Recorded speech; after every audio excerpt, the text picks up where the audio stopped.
नमः संस्कृताय।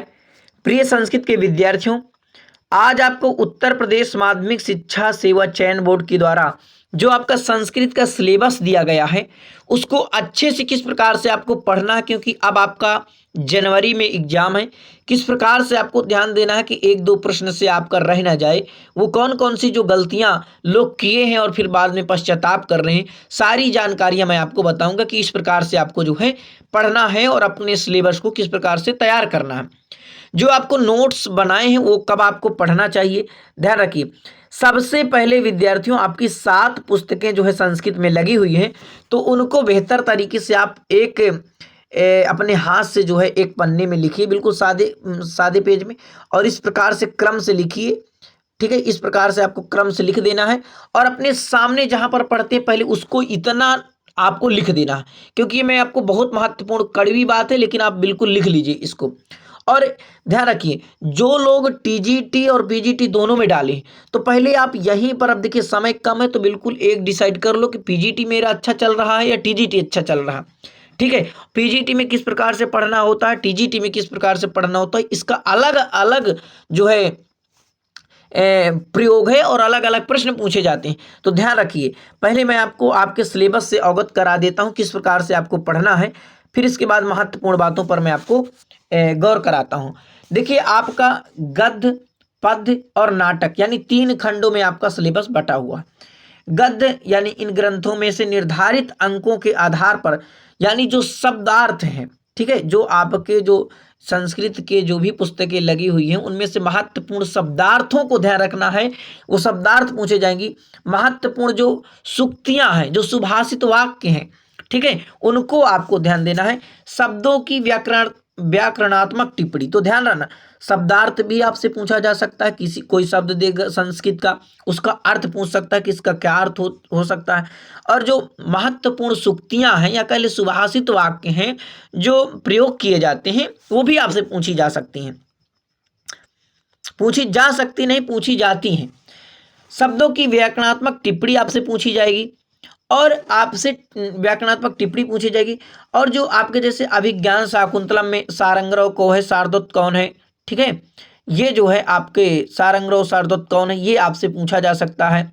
और उसमें जो है गौतमी कौन है, महर्षि कंड कौन है, दुष्यंत शाकुंतला कौन है, अनुसुईया प्रियंवदा कौन है।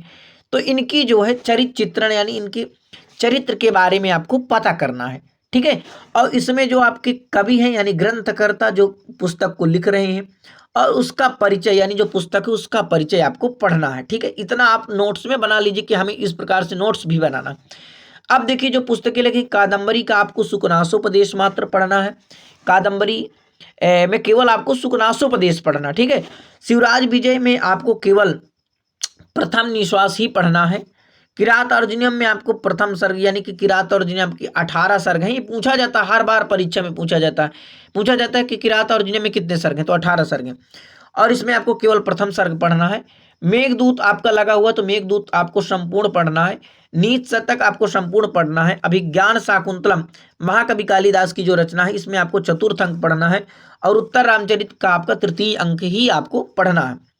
ठीक है, अब देखिए, जो बाबूराम सक्सेना यानी व्याकरण को लेकर विद्यार्थी परेशान रहते कि व्याकरण में किस प्रकार से सर हमें पढ़ना है, तो देखिए यहाँ पर आपको निर्धारित जो है उत्तर प्रदेश माध्यमिक शिक्षा सेवा चयन बोर्ड ने आपको निर्धारित कर दिया कि हमें बाबूराम सक्सेना से ही हम आपके प्रश्न पूछेंगे। और हाँ, ध्यान रखना, देखिए संस्कृत साहित्य का इतिहास जो है आपको पढ़ लेना।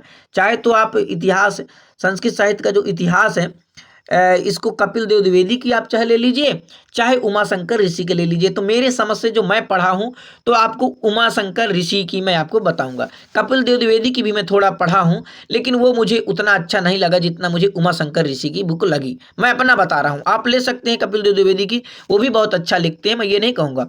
ठीक है, क्योंकि जैसे अभिज्ञान शाकुंतलम में मैं कपिल देव द्विवेदी की ही पढ़ा हूँ। ठीक है, जो मुझे अच्छी लग रही थी कपिल देव द्विवेदी की। और भी पुस्तकें जो है मैं पढ़ा, लेकिन मुझे कपिल देव द्विवेदी की ये अच्छी लगी।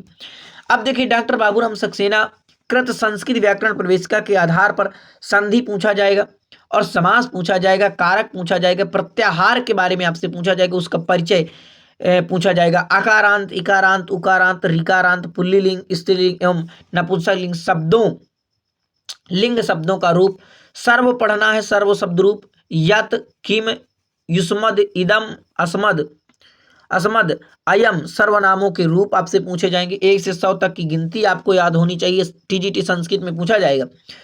और संस्कृत के शब्दों का ज्ञान होना चाहिए। भू गम पठ पा लभ हन दुहु दा भी दिव जानि तुद रथ प्रश बू चुर धातुओं के लट लोट और लिट और लंग और विधिलिंग के रूप जो है आपको याद करना है। और संस्कृत के सुभाषित भाई कहाँ जा रहे हो, संस्कृत की सुभाषित सूक्तियों का परिज्ञान होना चाहिए। वाक्य परिवर्तन आना चाहिए, अशुद्धि परिमार्जन आना चाहिए। और प्रशिक्षणात्मक संस्कृत यानी प्रशिक्षण की दृष्टि से व्याकरण, अनुवाद, पद्य आदि की पाठन विधियों का भी आपको सामान्य परिचय जो है पता होना चाहिए। देखिए यहाँ से कोई प्रश्न आता नहीं है, आप संस्कृत साहित्य का इतिहास जो है अच्छे से पढ़ लीजिए, वो जो है आपसे पूछा जा सकता है, वहाँ से आपके प्रश्न मिल जा सकते हैं। तो बहुत बहुत धन्यवाद आप सभी का, अभी तक जुड़े रहे, जरूर अपने मित्रों तक शेयर करिए ताकि उन्हें भी अच्छे से ज्ञान हो जाए। नमः संस्कृताय।